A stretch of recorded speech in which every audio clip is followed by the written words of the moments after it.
নমস্কার বন্ধুরা, চন্দনা চ্যানেলে তোমাদের স্বাগত। আজ তোমাদের দেখাবো এঁচড়ের একটা রেসিপি।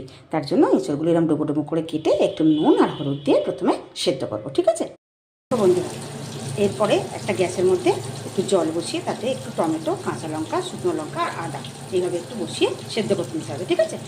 এরপরে এই সেদ্ধ মশলাগুলো, সেদ্ধ সবজিগুলো দিয়ে একটা পেস্ট বানিয়ে নেব।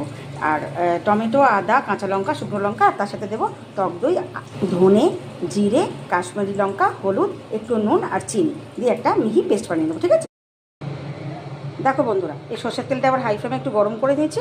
গরম করে নিয়ে এবার এর মধ্যে এই এঁচড়গুলো দিয়ে একটু হালকা করে ভেজে নেব। এইবারে এঁচড়টা তুলে নিয়ে ওই তেলের মধ্যে দিয়ে দেবো তেজপাতা, গোটা এলাচ, দারচিনি, লবঙ্গ আর একটু জয়িত্রী, ঠিক আছে? দিয়ে হালকা করে এরকম নেড়ে নিয়ে ওর মধ্যে দিয়ে দেবো এই বেটে রাখা মশলাটা, ঠিক আছে? ব্যাস, আর কোনো কাজ নেই।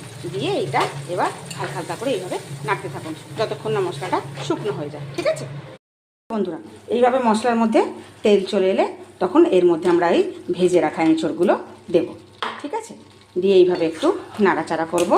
আর এর মধ্যে দেব এই মিক্সিতে বেটে রাখা মশলা দিয়ে একটু জল, ঠিক আছে? দিয়ে এইভাবে নাড়াচাড়া করে কিছুক্ষণ এটা হতে দেবো যাতে মশলাটা পুরোপুরি এঁচড়ের ভেতরে ঢুকে যায়, ঠিক আছে বন্ধুরা?